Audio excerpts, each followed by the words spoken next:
కార్మికుల ఐక్యత కేంద్ర రాష్ట్ర ప్రభుత్వం ఆశా కార్మికుల ఐక్యత కార్మికుల ఐక్యత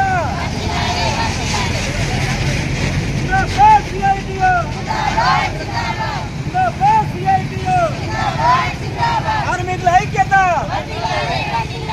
కార్మికుల ఐక్యత గుర్తించాలే ప్రభుత్వ ఉద్యోగులుగా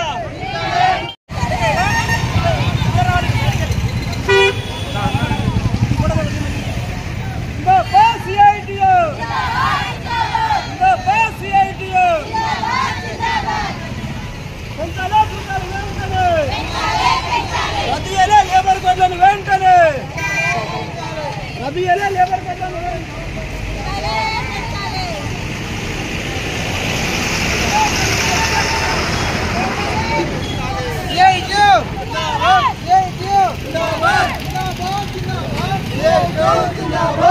జీతాలు వెంటనే ఇవాళ రిటైర్మెంట్ బెనిఫిట్స్ వెంటనే ఇవాళ రెగ్యులర్ జీతాలు వెంటనే. అందరికీ నమస్కారం. నా పేరు మహిపాలు, సిఐటి యూనియన్ జిల్లా అధ్యక్షుని. ఈరోజు రాష్ట్ర వ్యాప్తంగా దేశవ్యాప్తంగా కార్మికుల కనీస వేతనాలు లేకుండా ఈరోజు ఇబ్బంది పడుతున్న పరిస్థితి ఉంది. ఈరోజు దేశవ్యాప్తంగా మొన్ననే గ్యాస్ ధర 50 రూపాయలు పెరిగింది, డీజిల్ ధర 2 రూపాయలు పెరిగింది, పెట్రోల్ ధర రూపాయన్నర పెరిగింది. ఈరోజు పెరుగుతున్న ధరలకు అనుగుణంగా కనీస వేతనాలు అలాగే ఈరోజు పిఆర్సీ గవర్నమెంట్ ఉద్యోగులకు ప్రతి నెల పిఆర్సీ వస్తూ ఉంటుంది. ధరలు పెరుగుతున్న కొద్దీ గవర్నమెంట్ ఉద్యోగులకు, ఎమ్మెల్యేలకు, ఎంపీలకు ప్రతి ఒక్కరికి ఈరోజు పిఆర్సీ పెరుగుతూ ఉంటుంది. కానీ 40 ఏళ్ళ నుంచి 50 ఏళ్ళ నుంచి పనిచేస్తున్నటువంటి ఆశా వర్కర్లకు, అంగన్వాడీలకు, మున్సిపల్ కార్మికులకు, గ్రామ పంచాయతీ కార్మికులకు ఈరోజు కనీస వేతనం లేవు. జీతం ఎంత వస్తుందంటే ఈరోజు 14,000, 11,000 జీతం వస్తుంది, 9,000 జీతం వస్తున్నది ఆశా వర్కర్లకు. కాబట్టి కనీస వేతనాలకు ఈరోజు ఇంట్లో ఇద్దరు భార్య భర్త 2 పిల్లలు ఉంటే 22,000 జీతం ఇవ్వాలని చెప్పి చట్టం చెప్తా ఉన్నది.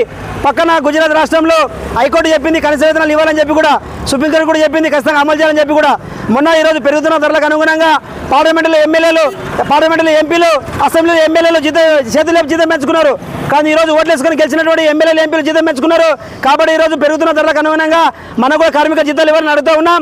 ఇప్పటికే మున్సిపల్ కార్మికులు పనిచేస్తూ ఉంటే వాళ్ళు కూడా సక్రమంగా జీతం వస్తలేదు. ఈరోజు వాళ్ళు రాత్రి పగల కష్టపడుతూ ఉంటే చాలా మంది మొన్న పాము గారు చచ్చిపోయారు, ఈరోజు ఆరోగ్యం మీద చచ్చిపోయిన పరిస్థితి ఉంది. ఆశా వర్గాలకు ఈరోజు 9,000 జీతం వస్తూ ఉంది, ఇబ్బంది పడుతున్న పరిస్థితి ఉంది. అంగన్వాడీలు పనిచేస్తూ ఉన్నారు, వాళ్ళకి సక్రమ జీతం సక్రమ రాని పరిస్థితి ఉంది. మేము ఒకటి డిమాండ్ చేస్తూ ఉన్నాం, అయ్యా ముఖ్యమంత్రి మన జిల్లా, ఈరోజు శాసనసభ స్పీకర్ మన జిల్లా. కాబట్టి వికారాబాద్లో ఈఎస్ఐ ఆసుపత్రి లేదు, ఎవరికైనా మన అయితే హైదరాబాద్ పోవాలి. కానీ ఈఎస్ఐ ఆసుపత్రి వికారాబాద్ జిల్లాలో ఏర్పాటు చేయాలి. ఈరోజు ముఖ్యమంత్రి జిల్లాలో 2 నెలలు 3 నెలలు అయితే జీతాలు లేవు, ఎంత సిగ్గుచేటుకరమైన విషయం. కాబట్టి ఈరోజు ముఖ్యమంత్రి సిగ్గుపడాలి, మనం సిగ్గుపడాలి, ఈరోజు శాసనసభ స్పీకర్ కూడా సిగ్గుపడాలి. ఎందుకంటే రెగ్యులర్ జీతాలు మీకు వస్తున్నాయి, మాకు వస్తలేవు. కాబట్టి మేము అడుగుతా ఉన్నాం, ఈరోజు ఎమ్మెల్యే సీట్ అడుగుతలేదు, ముఖ్యమంత్రి సీట్ అడుగుతలేదు. ఈరోజు మాకు అయ్యా జీతం కడుపు మండుతుంది, పనిచేస్తున్నాం, జీతం ఇవ్వమని రెగ్యులర్ ఇవ్వమని అడుగుతున్నాం, జీతం పెంచమని అడుగుతున్నాం. కాబట్టి గ్యాస్ ధర పెరిగింది, జీతం పెంచమని అడుగుతున్నాం, పెట్రోల్ ధర పెరిగింది, జీతం పెంచమని అడుగుతున్నాం. కాబట్టి పెరుగుతున్న ధరగా అనుకుని జీతం పెంచాలి. ఈరోజు మోడీ గారు ఈరోజు లేబర్ చట్టాలు తీసుకొచ్చిండు, అది రద్దు చేయాలని డిమాండ్ చేస్తూ ఉన్నాం.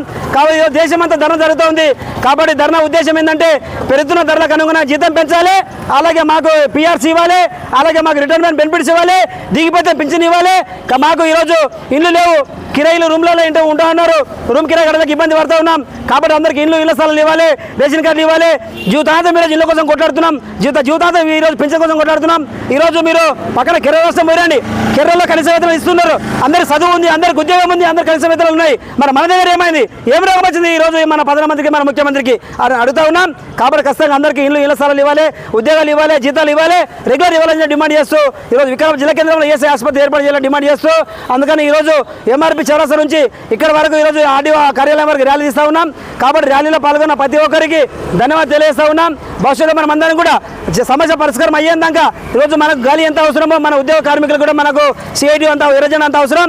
ఎందుకంటే ఈరోజు కార్మికుల పక్షాన, ఉద్యోగుల పక్షాన, సమస్యలు ఉన్న పక్షాన, పేదల పక్షాన ఎర్రజెండా పోరాటం చేస్తూ ఉంది. కాబట్టి మనం అందరం కూడా సమస్య పరిష్కారం అయ్యే వరకు ఎర్రజెండా మీ ఎంబడి ఉన్నామని తెలియజేస్తూ ఈ ధర్నా కార్యక్రమం ర్యాలీలో పాల్గొన్న ప్రతి ఒక్కరు ధన్యవాదాలు తెలియజేస్తూ ముగిస్తూ ఉన్నాం. దేశవ్యాప్త సమ్మెలో పాల్గొన్నటువంటి అనేక రంగాల కార్మికులకు అందరికీ మన ఎర్రజెండా సిఐటి తరఫున ధన్యవాదాలు. ఈరోజు మనం సమ్మె చేస్తున్నాము అంటే ఆకలి మంటలు ద్వారానే మనం ఈరోజు రోడ్డుకి ఎక్కినాము. మన జిల్లా సీఎంకి ఏదైతే జిల్లాలో ఉందో ఆ కార్మికుల్ని అణిచివేయాలనేసే ప్రయత్నం చేస్తున్నారు. కానీ ప్రభుత్వం ఎంత అణిచివేసినా కూడా కార్మికులు తగ్గేది లేదు. మనకు ఆకలి మంటతో పోరాడి ముందుకేసి మన పోరాటాలు చేసి మన హక్కులు మనం కాపాడుకుంటున్నాము. మన హక్కులు కాపాడుకుంటూ మనం ఏదైతే డిమాండ్లు పెట్టినామో లేబర్ కోడ్లు కొత్తగా చట్టం తెచ్చింది, వాటిని రద్దు చేయాలనేసి మనం కోరుతున్నాం. అదేవిధంగా ప్రతి కార్మికుడికి కనీస వేతనం 26,000 వేతనం ఇవ్వాలనేసి మేము ప్రధాన డిమాండ్ పెట్టడం జరిగింది. ఆ డిమాండ్ సాధించే వరకు కూడా మేము పోరాడతాం.